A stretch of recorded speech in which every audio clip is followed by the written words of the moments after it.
Narod najlažje spoznaš na njegovi osrednji tržnici. Gremo pogledat. Avokado, ki je praktično nacionalni sadež, zaradi pretirane potrošnje grozi celo izumrtje. A vsega dobrega ne bo kmalu zmanjkalo. Tale sadni del je vedno najbolj barvit, pa tudi precej uvožen. Tiene mucho mango aquí? Más o menos, sí.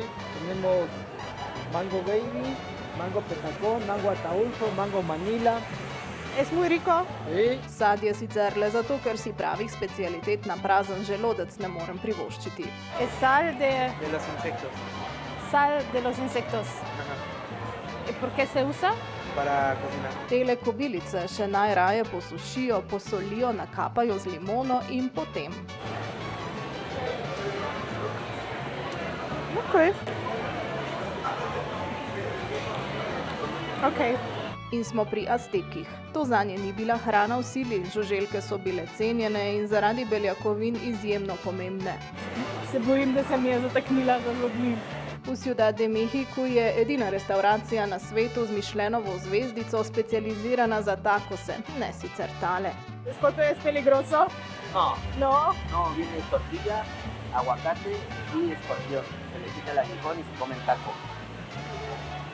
Y viene aquí. Vamos probar. Odločila sva se za najbolj popularno jed na jedilniku, mešano ploščo škorpijona, kobilic in še nečesa, česar ne znam prevesti. No dajmo, preden si premislimo, slovar je pomagal še agavini črvi so zraven.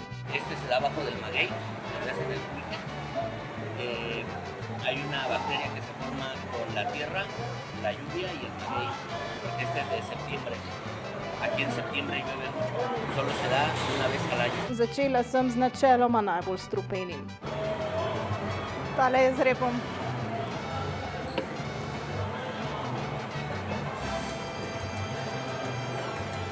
Nadaljevala s precej presušenimi ličinkami, že Azteki so jih najraje pražili ali cvrli.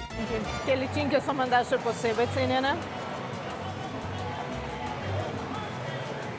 Končala z že znanimi kobilicami, edinim od nabranih insektov, ki je precej pogost v današnji hrani Mehičanov.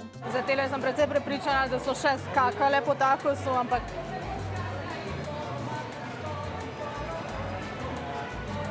no, te res niso slabe. In ne prav zares sita končala tole avanturo. Tudi v visoki mehiški kulinariki take zadeve niso več redkost. Gremo si zdaj zobe umiti.